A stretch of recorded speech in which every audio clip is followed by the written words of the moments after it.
పొందుకోరి వచ్చిన నన్ను తిరస్కరించి శతరత్న మణిహారముని చేజెక్కించుకుందువా? నీ మోసమునకు ఇదే నా శాపము. ఏ అందముతో నన్ను ఆకర్షించితివో ఆ అందము కళావిహీనమై నీవు కురూపివైపోదువుగాక.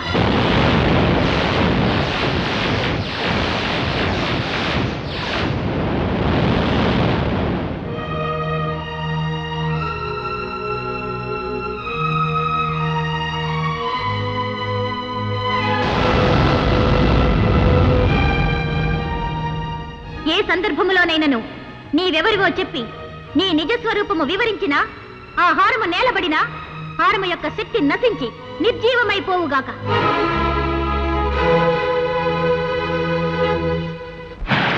బాబు,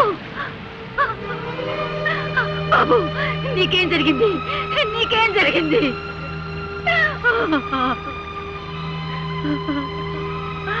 అమ్మా, ఆ పుష్పంలోనే నా పుత్రుని చూసుకుంటూ మురిసిపోతూ నేను సేవిస్తున్నానే. నీ ఆశ్రయంలో ఉన్న నా బిడ్డకి ఏం జరిగింది తల్లి? ఏ అపాయం జరిగింది? చెప్పు తల్లి, చెప్పు. వసుంధర. స్వామి, ఏమిటి ఘోరం? పువ్వు వికసించి ఉన్నంతకాలం నా బాబు క్షేమంగా ఉంటాడని భరమిచ్చారే. ఇప్పుడు వాడికి ఏం ప్రమాదం జరిగింది? ఏమైనాడు? చెప్పండి స్వామి, చెప్పండి. ఆందోళన పడకు వసుంధర.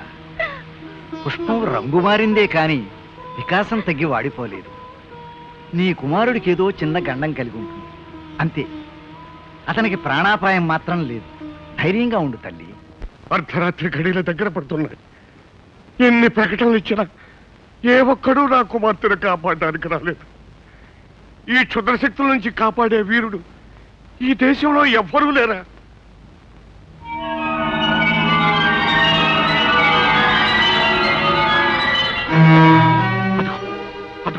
మృత్యుమేఘం వచ్చేస్తుంది. మృత్యుమేఘం వచ్చేస్తోంది. ఎవరు నువ్వు? ఎక్కడికి వెళ్తున్నావు? ఎవరు నువ్వు? రాకుమారి, రాకుమారి, ఈ హారం ధరించండి. వస్తున్న ప్రమాదాన్ని తప్పించుకోండి. ఎవరా నువ్వు? నువ్వు నీ వలకు నాకెళ్ళండి వెండి. మహారాజా, నా మాట నమ్మండి. ఈ హారాన్ని ధరిస్తే ఆమెకు ముప్పు తప్పుతుంది. ఆమె క్షేమంగా ఉంటుంది మహారాజా. మహారాజా, చూడ్డానికి వీడు భయంకరంగా ఉన్నాడు. ఏం మాయ చేస్తాడో ఏమిటో, వద్దని చెప్పండి. మహారాజా, సందేహాలకి చర్చలకి ఇది సమయం కాదు. ఆలస్యమైతే అందరం విచారిస్తాం. రాకుమారిని మాంత్రికుడు తీసుకెళ్లకుండా రక్షించనియండి. మహారాజా, మీ పాదాలకు మొక్కుతాను, నన్ను అర్థం చేసుకోండి.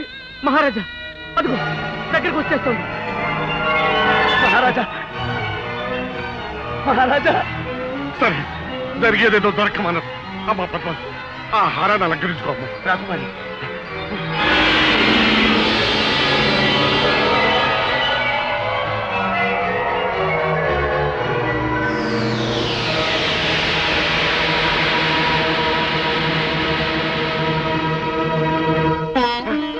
పోయింది. ఆ మృత్యుమేఘం వెళ్ళిపోయింది. అమ్మా పద్మ, నువ్వు మాకు దక్కావమ్మా, మాకు దక్కావమ్మా. పద్మ, అంతా